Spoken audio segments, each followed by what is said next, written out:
நம சிவாய. ஓம் நம சிவாய. அஸ்ட்ரோ கராத்தே முனியப்பன் சுவாமி ஜோதிட நேயர்களுக்கு வணக்கம்.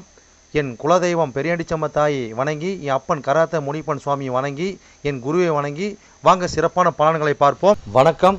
இந்த பதிவானது தசா புத்தியின் பதிவாகும். தசா புத்தி உங்கள் ஜனனகால ஜாதகத்தில் எந்தெந்த இடத்தில் இருக்கிறார் என்ற முன்னுரையை பார்த்துவிட்டு பதிவுக்குள் செல்வோம். உங்கள் ஜனனகால ஜாதகத்தில் வரும் தசா புத்தி நாதர்கள் எந்தெந்த நிலையில் இருக்கிறார்கள் என்ற பட்டியல் விவரம்தான் இது. விவரத்தை பார்த்துவிட்டு பதிவுக்குள் செல்லுவோம். உங்களுடைய ஜனனகால ஜாதகத்தில் தசாபுத்தி நாதர்கள் 1-5-9 திரிகோண சாணத்தில் இல்லை 1-5 திரிகோண சாணத்தை அதிபதியோடும் சேர்க்கை பார்வை நட்சத்திர சாரத்தில் பயணிப்பது, அல்லது 1-4-7-10 கேந்திர சாணத்தில் சேர்க்கை பார்வை அந்த அதிபதியோட நட்சத்திர சாரத்தில் பயணிப்பது, அல்லது 2-5-8-10-11 பணபர சாணத்தில் இருப்பது, இல்லை பணபர அதிபதியோட நட்சத்திர சாரத்தில் இருப்பது சேர்க்கையில் இருப்பது, அல்லது 3-6-10-11 உபயஜய சாணத்தில் இருப்பது, இல்லை உபயஜய சாணத்தில் கிரகத்தின் நட்சத்திர சாரம் பார்வை சேர்க்கையில் இருப்பது, அல்லது 3-6-9-12 அபோகலியம் சாணத்தில் இருப்பது, அல்லது அந்த அபோகலி சார அதிபதியோடு இணைஞ்சிருப்பது சேர்க்கை பார்வையோடு இருப்பது, அல்லது சரலக்கணமாகிய மேசம் கடகம் துலம் மகரம் ஆகிய 2-7 மாரகஸ்தானத்தில் இருப்பது, அல்லது சிரம் லக்கணமான ரிஷபம் சிம்மம் விருச்சகம் கும்பம் ஆகிய 3-8 மாரகஸ்தானத்தில் இருப்பது, அல்லது பார்வை சேர்க்கையில் இருப்பது, அல்லது உபய லக்கணமான மிதனம் கன்னி தனுசு மிதனம் ஆகிய லக்கணத்துக்கு 2-7-11 மாரகஸ்தானத்தில் இருப்பது, அந்த அதிபதியோடு இருப்பது பார்வையில் இருப்பது நட்சத்திர சாரத்தில் இருப்பது, அல்லது நீச்சம் உச்சம் ஆட்சி பெற்றிருக்கிறார்களா, அல்லது சூரியனிடம் அஸ்தங்கதம் பெற்றிருக்கிறார்களா, பரிவர்த்தனை அல்லது வர்க்கோத்தமம் அல்லது நீச்ச பங்கம் அல்லது திக்பலம் அல்லது புஷ்கரமாம்சம் அல்லது கெட்டிடும் ராஜயோகம் பெற்றிருக்கிறார்களா, அல்லது நட்பு வீட்டில் உள்ளார்களா அல்லது பகை வீட்டில் உள்ளார்களா, அதே சமயம் கிரகம் சுபகிரகம் சேர்க்கையில் பார்வையில் இருக்கிறார்களா, அல்லது அசுப கிரகம் சேர்க்கை பார்வையில் இருக்கிறார்களா, இல்லை அவர்கள் நட்சத்திர தொடர்பில் இருக்கிறார்களா என்று பார்க்கணும். அதுபோலவே அடுத்தது பார்த்திங்கன்னா 3-6-8-12 வீட்டு மறைவு சாணத்தில் இருக்கிறார்களா, அல்லது 3-6-8-12 வீட்டு அதிபதி சேர்க்கை பார்வை அவர்களின் நட்சத்திரம் தொடர்பில் இருக்கிறார்களா என்று இதுபோல பல சூட்சமங்களை உங்கள் ஜனனகால ஜாதகத்தை கொண்டு தான் ஒரு துல்லியமான பலனை நம்ம சொல்ல முடியும். ஆனால் நாம் எடுத்திருப்பதோ இது ஒரு பொது பலனாகும். இந்த பொது பலனே பார்த்திங்கன்னா உங்களுக்கு ஒரு 100%க்கு ஒரு 60% உங்களுக்கு கண்டிப்பாக ஒத்து போகும். சிறப்பாக இந்த பதிவை பாருங்கள். வாங்க பதிவுக்குள்ளே போகலாம். இது மட்டும் அல்லாமல் சிறப்பு குறிப்புகள் என்னவென்றால் மேச லக்கணம் மேசராசி என்று நீங்கள் வைத்துக்கொள்ளுங்கள். அந்த மாதிரி வைத்து தான் இந்த பதிவுகளை நம்ம கொண்டு போயிட்டுருக்கோம். ஆனால் ஏன் அப்படி கொண்டு போகிறாங்கிறது விளக்கத்தை நம்ம சொல்லிடுவோம். ஆனால் இப்போ பார்த்திங்கன்னா மேச லக்கணமாக இருந்து வேறு எந்த ராசி இருக்க பட்சத்தில் உங்களுக்கு இதில் குறிப்பிடப்பட்ட தசா புத்தி உங்களுக்கு நடக்குமானால் லக்கண பாவக ரீதியாக, அதாவது நீங்கள் வேறு எந்த ராசி இருக்க பட்சத்தில் நீங்கள் ஒரு மேச ராசி இருக்கிறீங்க, இல்லை ரிஷப ராசி இருக்கிறீங்க, இல்லை மிதன ராசி இருக்கிற இந்த மாதிரி எத்தனை லக்கணமாக, அதாவது மேச லக்கணமாக ரிஷப லக்கணமாக மிதன லக்கணமாக கடக லக்கணமாக சிம்ம லக்கணமாக இப்படி எந்த லக்கணம் இருக்க பட்சத்தில் வேறு எந்த ராசி இருக்க பட்சத்தில் உங்களுக்கு இந்த தசாபுத்தி நடக்குமானால் லக்கண பாவக ரீதியாக அந்த பலன் நீங்கள் அப்படியே பார்த்து அப்படியே பலனை தெரிஞ்சுக்கலாம். அது மட்டும் அல்லாமல் இது பலன் பார்த்தீங்கன்னாக்கா அதாவது நட்சத்திர சாரத்தின் அடிப்படையாக கொண்டது தான் இந்த பதிவாகும். ஓகேங்களா?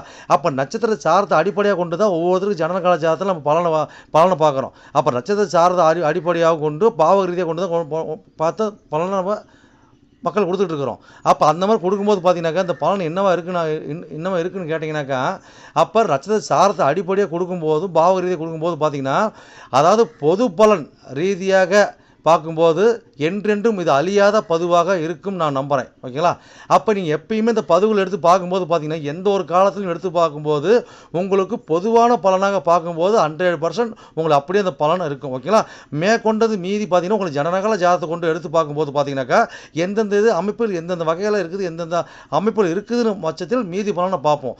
ஆனால் இது என்ன தான் நம்ம அந்த அமைப்புகளை பார்த்தாலுமே நம்மளுக்கு பார்த்தீங்கன்னா எப்படி தான் பார்த்தாலும் ஓரளவுக்கு, அதாவது ஒரு 50% அதாவது உங்களுக்கு நட்சத்திர சார்ந்த அடிப்படையில் இந்த பாவக ரீதியாக பார்க்கும் பொழுது இந்த பலன் 100% சிறப்பாக இருக்குன்னு என்று நம்பி வாங்க பதிவுக்குள்ளே போவோம்.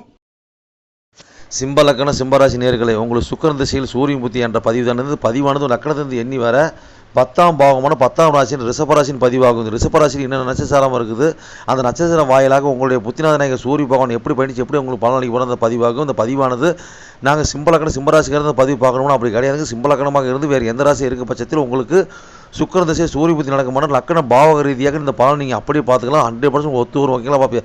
அப்போ இது எத்தனை கோடி தசாபதி நீங்கள் கேட்டிங்கனாக்கா உங்களுக்கு 3 கோடி 10 கோடி முன்னாடி சுக்கிரன் திசைங்க. அப்போ சுக்கிரன் திசையில் பார்த்தீங்கன்னாக்கா சூரிய புத்தி 1 கோடியும் சூரிய புத்திங்க. ஓகேங்களா. அப்போ இது எத்தனை ஆண்டு காலம் செயல்பாட்டில் இருக்குன்னு கேட்டாங்க. சுக்கிர திசையானது உங்களுக்கு 20 ஆண்டு காலம் செயல்பாட்டில் இருக்கும். அதாவது அதே மாதிரி பார்த்தீங்கன்னாக்கா உங்களுக்கு சுக்கிர திசையில் சூரிய புத்தி கால அளவு பார்த்தீங்கன்னாக்கா 1 ஆண்டு காலம் செயல்பாட்டில் இருக்கும். ஓகேங்களா. அப்போ உங்களுக்கு அக்களத்திலிருந்து எண்ணி வர 10ஆம் பாவம் ரிஷபராசி என்ன நட்சத்திரம் இருக்குது பார்த்தாலும். ஓகேங்களா. அப்போ அங்கே நட்சத்திரம் இருக்குதுங்க. கீர்த்திக்கு 2ஆம் பாதம் 3ஆம் பாதம் 4ஆம் பாதம் இருக்கும். ரோகி 1 4 பாதம் இருக்கும். மிருகசீஸ் 1ஆம் பாதம் 2ஆம் பாதம் இருக்கும். ஓகேங்களா. இப்போ உங்கள் அக்களத்துக்கு எண்ணி வர 10ஆம் பாவமான ரிஷபராசியில் என்ன நட்சத்திரம் பார்த்தாச்சு. ஓகேங்களா. அப்போ உங்களுடைய புத்திநாதனாகிய சூரிய பகவான் இப்போ 10ஆம் இடமான ரிஷபத்தில், அதாவது கீர்த்திக்கு சேரத்தில் சுய சேரத்தில் அவர் இருக்கார். அப்போ இருக்கும்போது என்ன பலன் கொடுப்பான்னு பார்ப்போம். ஓகேங்களா. அப்போ என்ன சம்மந்தப்படுதுங்க, இந்த 10 சம்மந்தப்படுது. அதாவது இப்போ 10 சம்மந்தப்பட்டு இங்கே வந்து 1 டபுளாக சம்மந்தப்படுறாங்க. இந்த அமைப்பு பார்த்தீங்கன்னா அந்த தசாநாதனோட சுக்கிரநாத வீட்டில் தான் 10ஆம் இடம் வருதுங்க. அந்த அவருக்கு பகையாக இருந்தாலும் பார்த்தீங்கன்னாக்கா அது பார்த்தீங்கன்னா இது மாதிரி அந்த அவரோட பாவகத்தை தான் 10ஆம் இடத்துல வந்து டபுளாக அவங்க வந்து இருந்து அவர் வந்து பயணிக்கிறார். யார், சூரிய பகவான். அப்போ இந்த மாதிரி காலகட்டங்கள் பார்த்தீங்கன்னாக்கா அதாவது சொந்தமாக தொழில் செய்யணுங்கிறது இந்த காலகட்டங்களில் கண்டிப்பாக அவர் உருவாயிருங்க. ஓகேங்களா. அப்போ சொந்தமாக தொழில் செய்கிறாங்கன்னா போன ஜென்மத்தில் பார்த்தீங்கன்னா விட்ட குறை தொட்ட குறையாக இருக்கிற தொழிலில் எந்த தொழிலில் தோத்தாங்களோ அந்த தொழிலில் மீண்டும் ஒன்று இந்த தசாபதி வர செஞ்சிகிட்டு இருப்பாங்க. இந்த தசாபதி வந்து ஒரு தொழிலை ஆரம்பிப்பாங்க. ஒரு தொழில் ஒரு புதுசாக ஒரு கை வைப்பாங்க. ஓகேங்களா. அதுதான் அவங்களுக்கு வந்து பார்த்திங்கன்னா போன ஜென்மத்தில் வந்து நிறைவேற முடியாமல் அது இருந்த தொழிலை இந்த ஜென்மத்தில் அது மூலியம் பயனடைகிறதுக்கு உண்டான ஒரு அமைப்பு ஏற்படுத்தி கொடுப்பாங்க. ஓகேங்களா. அது வந்து பார்த்திங்கன்னா பொதுவாக பார்த்திங்கன்னா இந்த மாதிரி காலகட்டங்களில் பார்த்திங்கனாக்கா ஒரு விவசாயம் சேர்ந்த ஒரு தொழில். ஓகேங்களா. அப்போ இந்த மாதிரி ஒரு நிலம் சேர்ந்த தொழில். அதே மாதிரி பார்த்திங்கனாக்கா அதுக்கு மேலே பார்த்திங்கனாக்கா ஒரு பொண்ணு பொருள் ஆடை சம்மந்தப்பட்ட தொழில் இந்த மாதிரி அமைக்கின்ற வாய்ப்பு. அதே மாதிரி பார்த்திங்கன்னா அவரோட ஜாதக ரீதியாக இன்னும் போனது விட்ட கூட தொட்ட கூட என்ன தொழில் செய்கிறாரோ அந்த மாதிரி தொழிலை இவரை தொடங்குவார், செய்வார். செஞ்சு அதை என்ன பண்ணுவார், நல்லபடியாக லாபம் பெற்று அது டபுளாக இருக்கிறனால பார்த்தீங்கன்னாக்கா நல்லா லாபம் பெற்று கொஞ்சம் நல்லா மேலே வரதுக்கு உண்டான வாய்ப்பு ஏற்படுத்தி கொடுப்பாங்க. இந்த மாதிரி காலகட்டங்களில் ஒரு பட்டப்படிப்பாக இருக்கட்டும், ஒரு நல்ல நிலையான தொழிலாக இருக்கட்டும், அப்போ வந்து பார்த்திங்கனாக்கா அரசு அங்கீகாரத்தோட, ஓகேங்களா.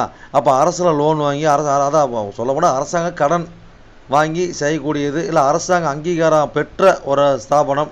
இது ஒன்று நாம் அதில் போய் நம்ம ஸ்டெடியாக இருந்து வேலை கற்றுட்டு வேலையை ஆரம்பிப்போம், இல்லை ஸ்ட்ரெயிட்டாக நம்ம தொழில் ஆரம்பிப்போம். அந்த மாதிரி பாயிண்ட்டை இதில் கொடுக்குங்க. ஓகேங்களா. அப்போ இதில் பார்த்தீங்கன்னாக்கா கட்டாயமாக வந்து நம்மளுக்கு ஏதோ ஒரு விதத்தில் பார்த்தீங்கன்னாக்கா நம்மளுக்கு ஏதோ ஒரு விதத்தில் வந்து பார்த்திங்கன்னா ஒரு மாற்றமும் ஒரு முன்னேற்றமும் வரக்கூடிய பாயிண்ட்டை கொடுக்குங்க. சரி, எவ்வளோ சொல்லிட்டு போகலாங்க. அடுத்த சாரத்தை போகிறோம். அடுத்து ரோகிணி சாரத்தில் உங்களுடைய புத்திநாதனாகி புதன், அதாவது சூரிய பகவான் தான் என்ன பலன் கொடுப்பா பார்ப்போம். ஓகேங்களா. அப்போ இந்த என்ன சம்மந்தப்படுதுங்க, 10 சம்மந்தப்படுது, அப்போ 12 சம்மந்தப்படுது, அப்போ 1 சம்மந்தப்படுதுங்க. அப்போ இந்த மாதிரி காலகட்டங்களில் பார்த்தீங்கன்னாக்கா எப்படி ஒன்று தொழிலில் ஜெயிச்சிருன்னு சொல்லி நாம் வந்து பார்த்திங்கனாக்கா விடாமுயற்சி அந்த தொழிலை, அதாவது நம்ம மன விரயம், பொருள் விரயம், காசு விரயம் அனைத்து மண்ணி ஊரு டு ஊர் வெளியூர் தொடர்பு, ஓகேங்களா, அனைத்து மண்ணி இந்த தொழிலை வந்து பண்ணக்கூடிய அமைப்பில் ஆரம்பிப்பாங்க. ஓகேங்களா. இது விட்டக்குறை தொட்டக்கரையாக அந்த தொழிலை வந்து பார்த்தீங்கன்னாக்கா போன இதில் விட்டதெல்லாம் இந்த இதில் விட்டு பிடிச்சலாம் சொல்லி இதை ஆரம்பிக்கக்கூடிய வாய்ப்பு ஏற்படுத்தி கொடுப்பாங்க. ஓகேங்களா. அப்போ இந்த காலகட்டங்கள் பார்த்தீங்கன்னாக்கா ஏதோ ஒரு வழிமுறையில் நம்மளுக்கு ஒரு இடம் மாற்றமோ தொழில் ஆரம்பிக்கும் போது பார்த்தீங்கன்னாக்கா ஃபஸ்ட்டு ஆரம்பிப்போ உடனே ஒரு இடத்த மாற்றுவோம். இப்படி ஒரு பாயிண்ட்டை மாறி நம்மளுக்கு ஒரு அமையக்கூடிய வாய்ப்பு ஏற்படுத்தி கொடுப்பாங்க. அது மூலியமாக ஒரு நல்ல ஒரு புகழ், ஓகேங்களா, ஒரு நல்ல ஒரு அந்தஸ்து இதெல்லாம் பெறுவாங்கன்னு கேட்டாக்கா இதுவும் பார்த்தீங்கன்னாக்கா ஒரு நல்ல ஒரு ஜெனியூனான ஒரு பாயிண்ட்டு தான். ஓகேங்களா. இது பயணிக்கும் போது பார்த்தீங்கன்னாக்கா ஒரு பட்டப்படிப்பாக இருக்கட்டும், ஒரு இடமாற்றமாக இருக்கட்டும், அதாவது தூரத்து பயணம், அது தூரமாக போய் தான் படிக்கணும். ஓகேங்களா. அந்த மாதிரி நம்ம பண்ணும்போது பார்த்தீங்கன்னாக்கா நம்மளுக்கு ஒரு பாயிண்ட்டு கிடைக்கிறதுக்கு வாய்ப்பு கொடுக்குங்க. சரி, எவ்வளோ சொல்லிட்டு போகலாங்க. அடுத்து என்ன சார் மிருகசீர சாதம் இருக்குங்களா. அப்போ அந்த மிருகசீர சாதத்தில் உங்களுக்கு புத்திநாதம் இருந்தால் என்ன பண்ண கொடுப்பாரு பார்ப்போம். அப்போ என்னென்ன சம்மந்தப்படுதுங்க. இப்போ 10 சம்மந்தப்படுது, ஓகேங்களா. 10 சம்மந்தப்பட்டு 9 4 9 இப்போ பயணித்து அது போல் 1 பயணிக்கிறார். அப்போ இந்த மாதிரி காலகட்டங்களில் பார்த்தீங்கன்னாக்கா, அதாவது நீண்ட நாள் நம்ம பிளான் போட்டது ஒரு தொழில் நம்ம செய்வோம். அதாவது பார்த்தீங்கன்னா ஒரு தந்தையோட தொழில் நம்ம செய்கிறது, தாயாரோட தொழில் தாயாரை வழி தொழில் செய்கிறது, தந்தையாரோட தொழில் செய்கிறது, இது ரெண்டுமே இல்லைனாக்கா தூரத்து ஒரு ஆன்மீக சேர்ந்தது ஓகேங்களா, ஒரு வண்டி வாகனம் ஓகேங்களா. அப்போ பார்த்தீங்கன்னாக்கா இந்த மாதிரி அமைப்பு இருக்கும். இதில் சில இந்த மாதிரி புத்தி வந்தோடனே பார்த்தீங்கன்னாக்கா அதாவது தூரமாக போய் உயர்கல்வி படிக்க ஆரம்பிப்பாங்க ஓகேங்களா. அப்போ வண்டி வாகனத்தை அதிகமாக பயணம் செய்வாங்க ஓகேங்களா. அப்போ இந்த காலகட்டம் பார்த்தீங்கன்னாக்கா ஒரு தந்தையார் தாயார் மூலியமாக ஒரு முன்னேற்ற பாதையை நோக்கி போவாங்க. இந்த மாதிரி பாயிண்டப்பு மாற்றி நம்மளுக்கு கொடுக்குங்க ஓகேங்களா. அப்போ அது மூலியமாக நல்ல ஒரு முயற்சி, அது மூலியமாக நல்ல ஒரு முன்னேற்றம் வரக்கூடிய வாய்ப்புன்னு ஏற்படுத்தி கொடுப்பாங்க ஓகேங்களா. பயணிச்சு பாருங்க, சிறப்புன்னு வாழ்வீங்க. சரி நேயர்களே, என்னோட பதிவை நீங்க சிறப்பாக கேட்டிருப்பீங்கன்னு மனதார நான் நம்புறேன். நீங்க கேட்டது வெறும் கோச்சார பலன் தான். உங்க ஜனனகால ஜாதகத்தை கொண்டு பார்க்கும்போது தான் எந்த கிரகம் எந்த சாரம் வாங்கியிருக்குது, எந்த கிரகம் எந்த பாவத்தை பார்க்குறாங்கன்னு சொல்லி துல்லியமான பலனை பார்க்க முடியும். நீங்க துல்லியமான பலன் நீங்க பார்க்கணுனாக்க என்னோட வாட்ஸ்அப் நம்பர் கீழே ஓடிட்டு இருக்குதுங்க. நீங்க வாட்ஸ்அப் நம்பர் மூலியமா என்னோட ஜாதகத்தை நீங்க அனுப்பி நீங்க என் மூலியமா துல்லியமான பலனை நீங்க அறிஞ்சிக்கலாம். அதே மாதிரி பாத்தீங்கன்னாக்கா பல பேர் நான் நேரில் வந்து அணுகுறாங்க. அதுவும் பாத்தீங்கன்னா நம்ம இருப்பிடம் பாத்தீங்கன்னாக்கா நம்ம இருக்கிற ஒரு ஆலயத்தில் இருக்கிறாங்க. சொந்தமா ஆலயம் வச்சு நடத்திட்டு இருக்கிறோம். வீரசக்தி நாகம்மா திருக்கோயில்னு சொல்லி நடத்திட்டு மற்றும் கராத்தே மூலியமா சொல்லி நடத்திட்டு இருக்கிறோம். அதில் பாத்தீங்கன்னா வீரசக்தி நாகம்மா திருக்கோயில் சேவை அறக்கட்டளை மூலியமா நம்ம கோயில் இயங்கிட்டு வருதுங்க. எல்லாத்தையும் பாத்தீங்கன்னா துல்லியமா பர்ஃபெக்டா நம்மகிட்ட இருக்க எல்லாமே இருக்கும். எந்த ஒரு தோஷம், எந்த ஒரு காரியம், எந்த ஒரு பரிகாரம்னா நம்ம ஒரு கஸ்டமர் நம்ம கேட்டுதான் வந்து அவங்களோட காரியத்தை வந்து முன்னெடுத்து செய்யறாங்க. அந்த நம்பிக்கைகரமாக நம்மளோட பலன் இருக்கிறதுனாலதான் இந்த மாதிரி கஸ்டமர் நம்மகிட்ட அணுகி நம்ம சிறப்பு பலன் அடைஞ்சிட்டு இருக்கிறாங்க. இது போல ஒவ்வொருத்தரும் பலன் அடைகிறது எங்களோட ஆசை. அது மட்டும் இல்லாம பாத்தீங்கன்னாக்கா எங்க கோயிலுக்கு லீடர்ஷிப்னு பாத்தீங்கன்னாக்கா எங்களுடைய கிருஷ்ணசுவாமிங்க வாக்கு சித்தர் பாத்தீங்கன்னாக்கா கிருஷ்ணசாமி, அதாவது சோழி பிரசன்னம் கல்லு கூடு சொல்லுவாங்க இல்லைங்களா, அது சிறப்பான முறையில சிறப்பா பாப்பாருங்க. நேர்முகமா பாக்குறாங்க, ஆன்லைன் மூலமா பாக்குறாங்க. நீங்க யாரு என்னன்னு தெரியாது, உங்களோட ஃபுல் டீட்ல அப்படி சொல்லுவாருங்க ஓகேங்களா. உங்களோட டீட்ல சொல்லி உங்க பேரை சொல்லி சோழி போட்டாருன்னா சிறப்பான முறையில சிறப்பா உங்களுக்கு சோழி பிரசனம் பார்த்து அருமையா சொல்லுவாருங்க. அதே மாதிரி பாத்தீங்கன்னா அது மூலியமா நீங்க இதுல பார்த்து நீங்க அணுகி அது மூலியமா தெய்வ அருள்வாக்குங்க அது ஓகேங்களா. அது மூலியமா நீங்க வந்து சிறப்பான பலன் நீங்க அடையலாங்க. எந்த ஒரு காரியமா இருந்தாலும் எந்த ஒரு விஷயங்களா இருந்தாலும் துல்லியமான பலன் துல்லியமா இருக்குங்க. சொல்றது அப்படியே நடக்கும், சிறப்பா இருக்குங்க. சரி நேயர்களே, உங்களிடமிருந்து விடைபெறுவது S. Balu Jayavel, MA astro.